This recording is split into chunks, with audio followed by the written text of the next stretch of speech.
Yes बेटा, welcome to physics class. बेटा, हमने लास्ट वीडियो में यूनिफॉर्मली चार्ज कंडक्टिंग रिंग के एक्सेस पे इलेक्ट्रिक फील्ड का फार्मूला फाइंड आउट किया था। इलेक्ट्रिक फील्ड की वैल्यू फाइंड आउट की थी कि हमें एक्सियल लाइन पे पी पॉइंट पे इलेक्ट्रिक फील्ड इंटेंसिटी का क्या आंसर मिलेगा। हमने लास्ट वीडियो में चेक किया था, ये आंसर आया था K Q X upon bracket X square plus ए square bracket close whole power 3/2। और हमने टू स्पेशल केसेस भी लास्ट टाइम डिस्कस किए थे कि अगर हम सेंटर पे आएंगे तो हमें ए की वैल्यू क्या मिलेगी, 0 मिलेगी, और अगर हम सेंटर से काफी दूर जाएंगे तो हमें ये रिंग कैसी विजिबल होगी, as and single point charge.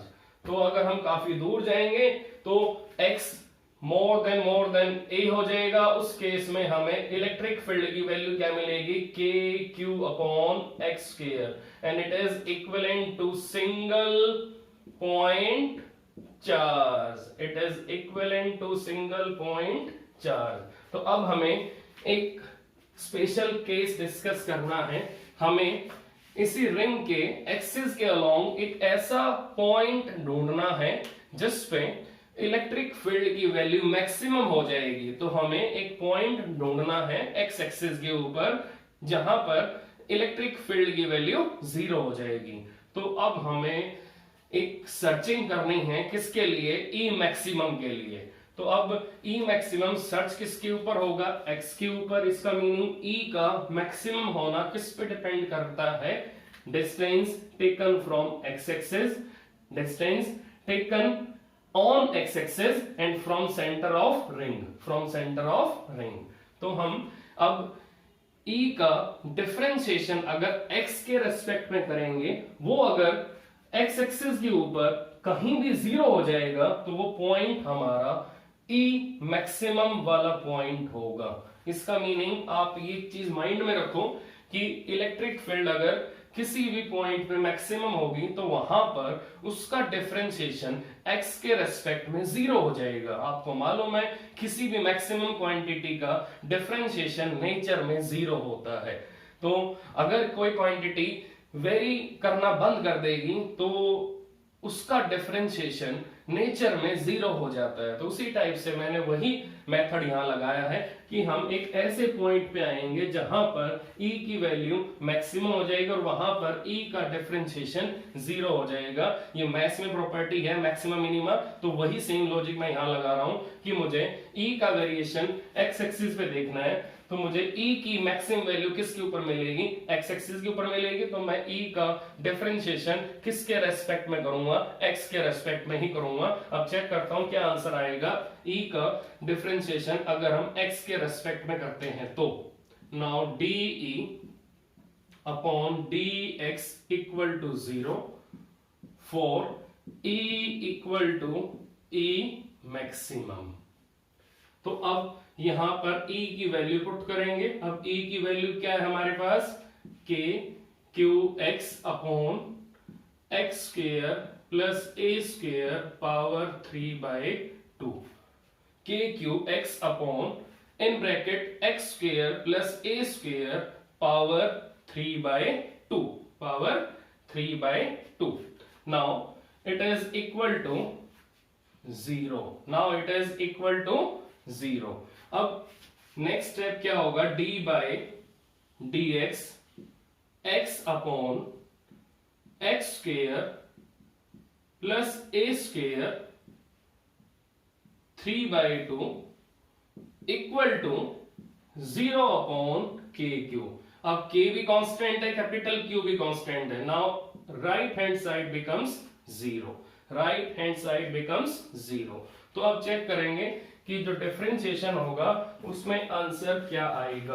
अब चेक करेंगे जो डिफरेंशिएशन होगा उसमें आंसर क्या आएगा। तो अब चेक करेंगे जो डिफरेंशिएशन होगा उसमें आंसर क्या आएगा। Now apply division formula of differentiation, that is d by dx u upon v, and it is equal to v square, v as it is, du upon dx minus u as it is, dv upon dx। तो यही formula आपको यहां लगाना है। So it is division formula of differentiation. Now अब v किसका role play कर रहा है, एक्स स्क्वायर प्लस ए स्क्वायर होल ब्रैकेट 3/2, और u किसका रोल प्ले कर रहा है, दैट इज x। तो अब यही सेम फार्मूला आप यहां अप्लाई करोगे, क्या आंसर आएगा चेक करते हैं, दैट इज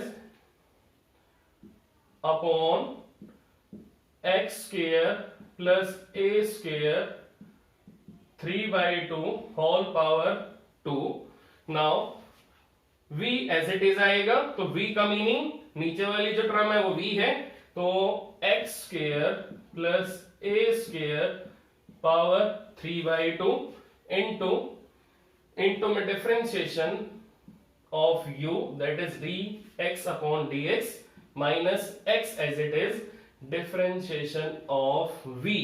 अब v का डिफरेंशिएशन कैसे होगा, पावर आगे आएगी 3/2, अब पावर में से 1 माइनस होगा, 3/2 minus 1 that is 1/2 into differentiation of x square plus A square. अब चेक करो, ए स्क्वायर तो आपका कांस्टेंट है और कांस्टेंट का डिफरेंशिएशन क्या होगा, दैट इज 0।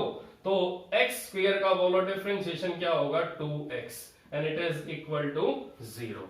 अब यहां पर आप क्रॉस मल्टीप्लाई करोगे, अब क्रॉस मल्टीप्लाई करोगे तो देखो क्या आंसर आएगा, चेक करते हैं। क्रॉस मल्टीप्लाई किया हमने, एक्स स्क्वायर प्लस ए स्क्वायर पावर 3/2 dx से dx cancel minus 3/2 into x, और एक्स स्क्वायर भी है, इट बिकम्स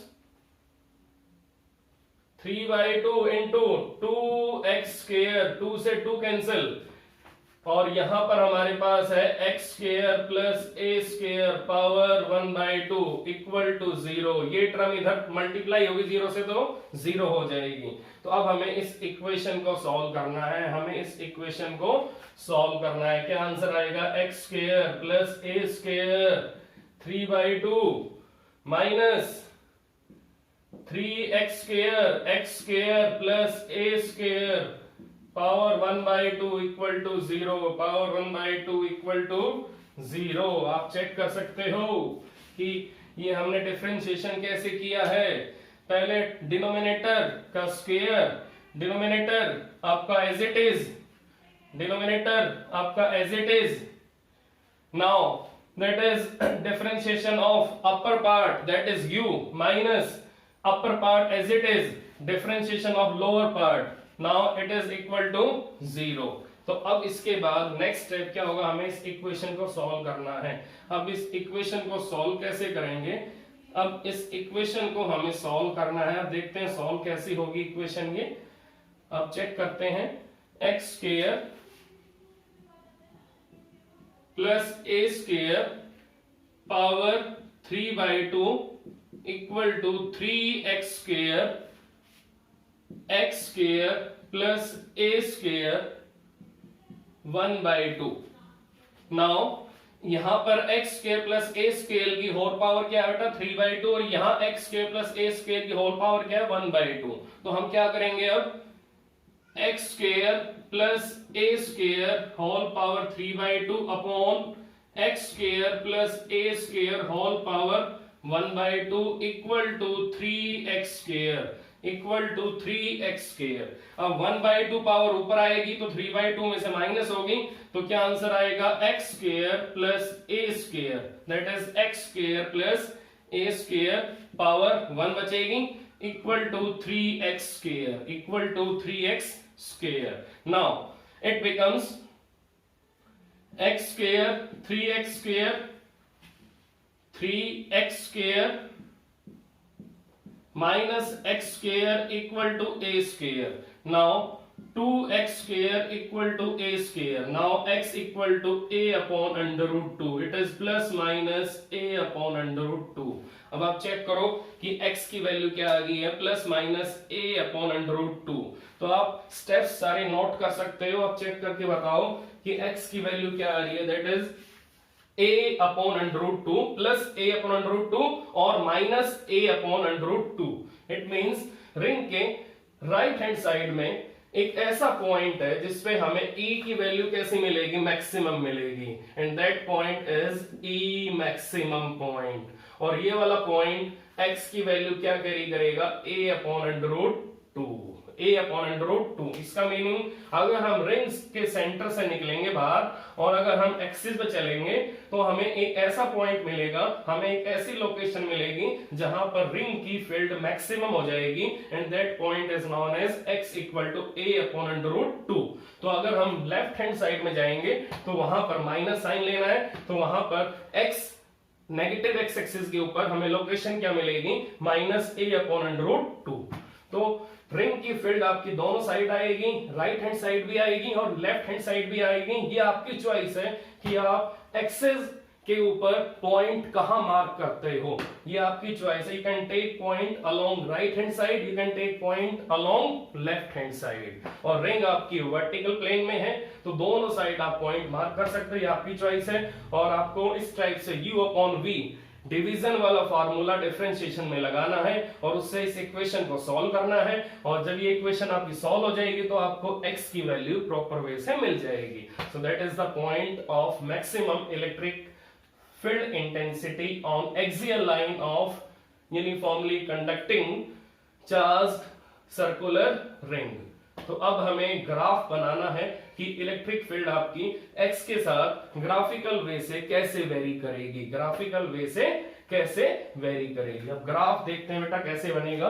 ग्राफ बनेगा E का डिस्टेंस के साथ, एक्सियल डिस्टेंस के साथ। देखते हैं ग्राफ कैसे आएगा। अब चेक करते हैं ग्राफ। ग्राफ आपका दोनों साइड बनेगा।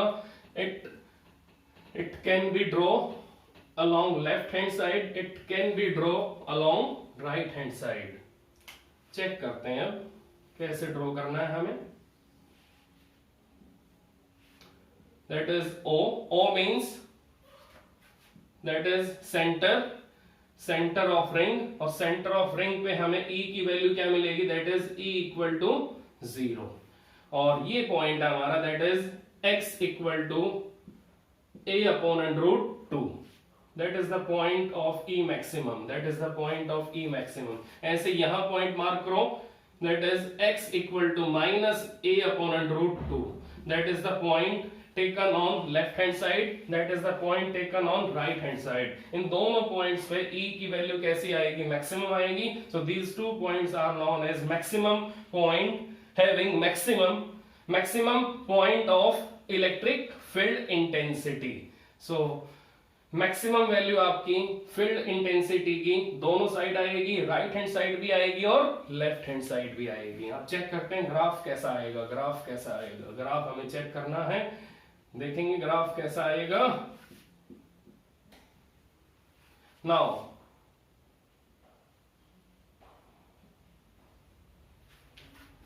सेम ऐसा ही ग्राफ आपका यहां बनेगा, सेम ऐसा ही ग्राफ आपको यहां बनाना है, सेम एज इट इज ऐसा ही ग्राफ आपको यहां बनाना है, सेम एज इट इज ऐसा ही ग्राफ आपको यहां बनाना है।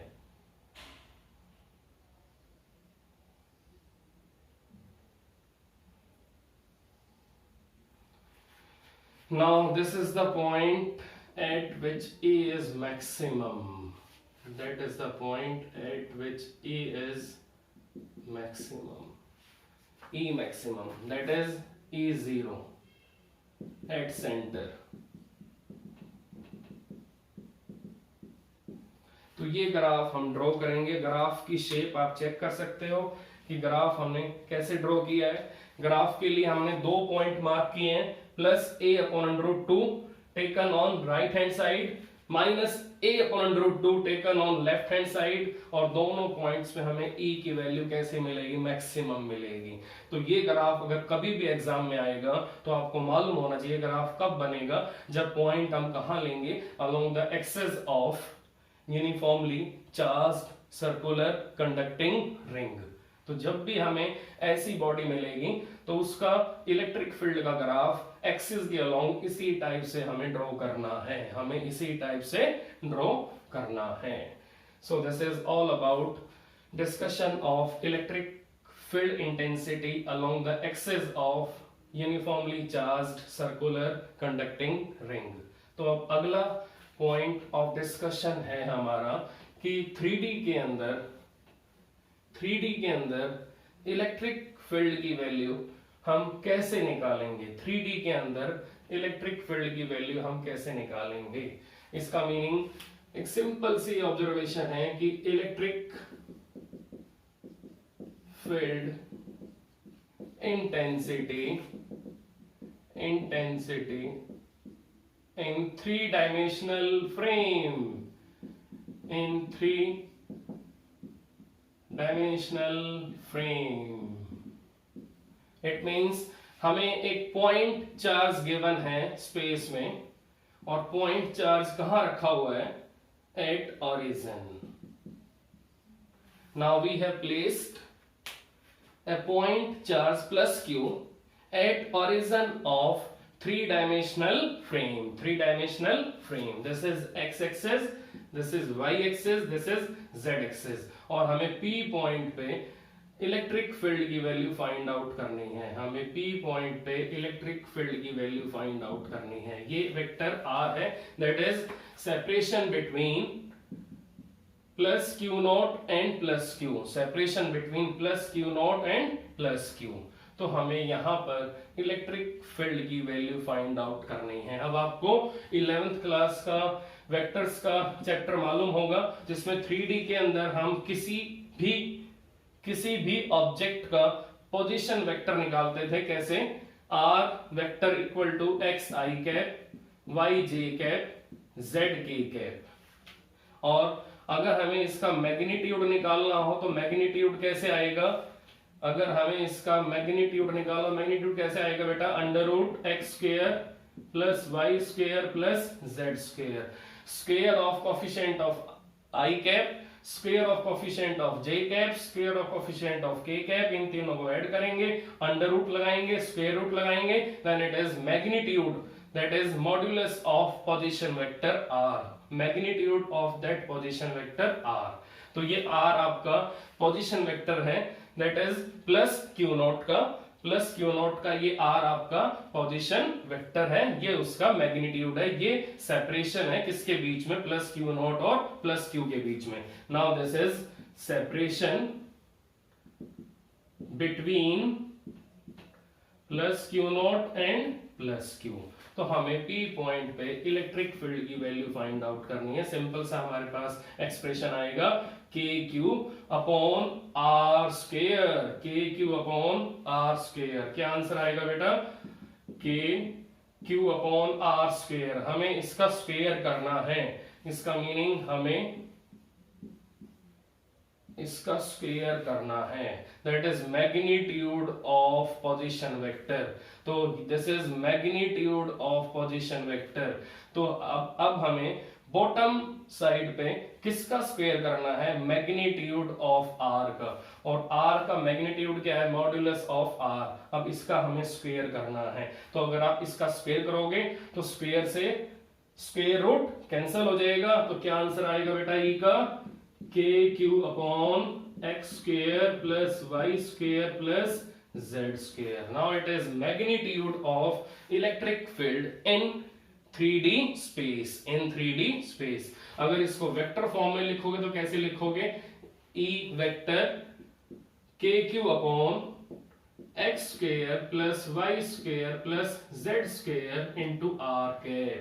और r कैप को बेटा कैसे हटाओगे, KQ upon x square plus y square plus z square. ये कैप का मीनिंग क्या होता है बेटा, इट इज यूनिट वेक्टर, और इसका formula vector upon its magnitude. और आपको मालूम है कि r का मैग्नीट्यूड क्या है बेटा, under root x square plus y square plus z square. तो नेट आंसर क्या बनेगा, KQ vector r upon x square plus y square plus z square power 3/2। क्योंकि अगर आप इस r को हटाओगे तो क्या आएगा, under root x square plus y square plus z square, और यहाँ पावर 1 पहले से है, और ये पावर क्या है, 1/2, 1 plus 1/2 it becomes 3/2। So this is vector electric field intensity in 3D space, in 3D space. तो बेटा अब अगला टॉपिक ऑफ डिस्कशन है torque on electric dipole, torque on electric dipole placed in, torque on electric dipole placed in uniform electric field, placed in uniform electric field. तो अब हम dipole के ऊपर टॉर्क की वैल्यू फाइंड आउट करेंगे। कब? जब डाइपोल किस में रखा होगा? यूनिफॉर्म इलेक्ट्रिक फील्ड लाइंस में रखा होगा। तो अब चेक करते हैं कि डाइपोल को हम अगर यूनिफॉर्म इलेक्ट्रिक फील्ड लाइंस में रखेंगे तो टॉर्क का आंसर क्या आएगा। बहुत इंपॉर्टेंट आर्टिकल है बेटा, एग्जाम में मैक्सिमम टाइम्स ये आया हुआ है, तो अब हमें इसको बहुत ध्यान से स्टडी करना है, अंडरस्टैंड करना है। क्या नेम है इस टॉपिक का? Torque on an electric dipole placed in uniform region of electric field lines. तो हम पहले इसका नेम लिखेंगे, torque on electric dipole placed in, it is very important article, torque on electric dipole placed in uniform region of electric field lines, electric field lines. तो अब हम check करेंगे कि इलेक्ट्रिक फील्ड लाइंस का हम uniform pattern कैसे बनाएंगे। तो अब चेक करते हैं यूनिफॉर्म पैटर्न कैसे बनेगा। अभी चेक करते हैं कि यूनिफॉर्म पैटर्न कैसे बनेगा। अभी चेक करते हैं यूनिफॉर्म पैटर्न कैसे बनेगा। तो सबसे पहले आप फिगर ड्रॉ करोगे, फिर उसके बाद टॉर्क को अंडरस्टैंड करोगे, and then after we will discuss its special cases. तो सबसे पहले हम बनाएंगे uniform region of electric field of lines, electric field of lines. तो अब हम इसके अंदर डाइपोल को एक आर्बिट्रेरी डायरेक्शन में रखेंगे। हम डाइपोल को किसी भी अननोन डायरेक्शन में रखेंगे। तो डाइपोल को हम किसी भी अननोन डायरेक्शन में यहां रखेंगे। अब चेक करते हैं, प्लस क्यू माइनस क्यू, ये डाइपोल का सेंटर है O, ये डिस्टेंस A आएगा, ये डिस्टेंस भी A आएगा, और ये इलेक्ट्रिक फील्ड ऑफ लाइंस है, ये डायरेक्शन है इलेक्ट्रिक फील्ड ऑफ लाइंस की, from positive to negative. Now check on minus q, direction of force बेटा क्या आएगी, चेक करो। माइनस क्यू पे डायरेक्शन ऑफ फोर्स क्या आएगी? माइनस क्यू को प्लस अट्रैक्ट करेगा, रिपेल करेगा, अट्रैक्ट करेगा, और ये माइनस रिपेल करेगा। तो माइनस क्यू को फोर्स किस साइड मिलेगा? लेफ्ट हैंड साइड में। So that is force on minus q, that is minus q e, that is minus QE। आपको मालूम होना चाहिए इलेक्ट्रिक फील्ड का फार्मूला F अपॉन Q नॉट। तो यहीं से F का फार्मूला क्या बनेगा? Q naught into E। तो मैंने उसी टाइप से फॉर्मूला लिखा है, that is F equal to minus QE। अब यहां चेक करो, प्लस Q, प्लस Q आपका प्लस से रिपेल होगा, कहां अट्रैक्ट होगा? माइनस की तरफ। तो यहां पर फोर्स का फार्मूला क्या आएगा? Plus QE, that is plus QE। अब ये दोनों फोर्स कैसे हैं? Equal in magnitude but opposite in direction. आप चेक कर सकते हो दोनों फोर्स कैसे हैं? Equal in magnitude but opposite in direction. So both forces are equal in magnitude and opposite in direction. तो इनका मैग्नीट्यूड क्या होगा बेटा? F1 की वैल्यू क्या होगी? QE। ऐसी F2 की वैल्यू क्या होगी? QE। बट इन दोनों की डायरेक्शन कैसी है? अपोजिट है, that is minus QE and plus QE। तो दोनों फोर्स आपके कैसे हैं, equal and opposite, both are equal and opposite. So अब आओ टॉर्क के ऊपर। तो अब ये बताओ टॉर्क का मीनिंग क्या होता है, क्या होता है टॉर्क, टॉर्क का सिंबल क्या होता है, टाउ, दैट इज टाउ। अब टाउ का फॉर्मूला क्या होता है, it is r cross F, it is r cross F. ये फॉर्मूला आपने 11th क्लास में स्टडी किया था। वैसे टॉर्क का मीनिंग बताओ पहले, मीनिंग क्या होता है, it is rotational force, it is rotational force. तो बेटा टॉर्क का मीनिंग होता है रोटेशनल फोर्स, वो फोर्स जिसकी वजह से कोई ऑब्जेक्ट आपका किसी एक्सिस के अराउंड रोटेट करना स्टार्ट करेगा, that kind of force, that effect of force is known as torque. So rotational effect of force is known as torque. और टॉर्क किस पे डिपेंड करता है, distance taken from the axis and force applied at one of the edge, force applied at one of the edge. तो जो आपका object है अगर उसके दोनों एज फ्री हैं तो यहां पर कपल ऑफ फोर्सेस अप्लाई होंगे, और अगर एक एज आपका फिक्स है और एक एज आपका फ्री टू रोटेट है तो वहां पर आप सिंगल फोर्स से टॉर्क बनाओगे। मैं रिपीट कर रहा हूं, जिस बॉडी के दोनों एज फ्री होंगे तो वहां पर डबल फोर्सेस टॉर्क बनाएंगे।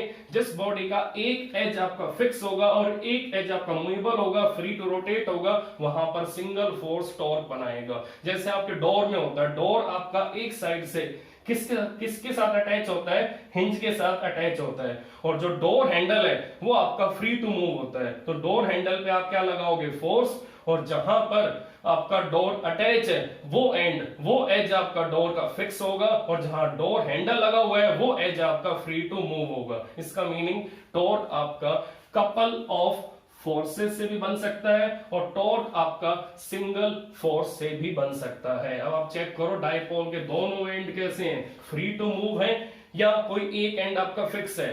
चेक कर लो पहले फिगर में, इसका मीनिंग फिगर में दिख रहा है कि दोनों एंड कैसे हैं, फ्री टू मूव, और दोनों एंड पे क्या है, फोर्सेस आपके अप्लाई हो रखे हैं। इसका मीनिंग दोनों एंड पे फोर्स आपके हैं और दोनों एंड फ्री टू मूव है, तो यहां पर फोर्स आपके डबल है, कपल ऑफ फोर्सेस यहां बनेंगे और ये दोनों फोर्स आपके क्या बनाएंगे, टॉर्क बनाएंगे। अब टॉर्क की कंडीशन क्या होती है, टॉर्क के अंदर दो कंडीशन होती हैं कि आर और एफ के बीच में एंगल 90 होना चाहिए, और नंबर 2 कंडीशन, ये दोनों फोर्सेस अलग अलग लाइन पे होने चाहिए। इसका meaning couple of forces must have different line of action, must have different line of action.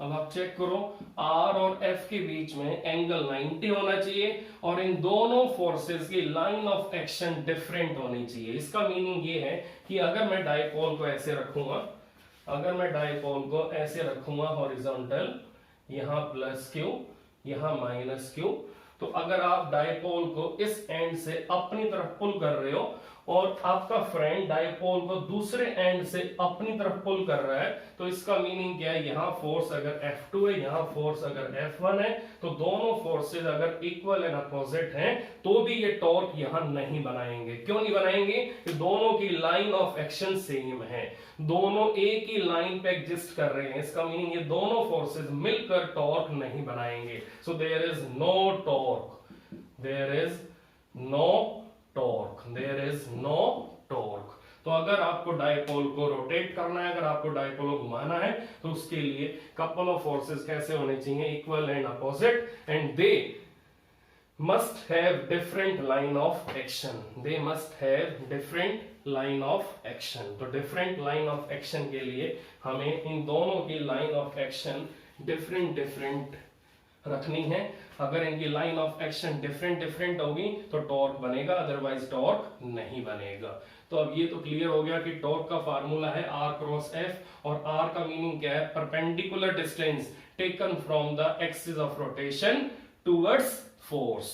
मैं रिपीट कर रहा हूं, आर का मीनिंग परपेंडिकुलर डिस्टेंस टेकन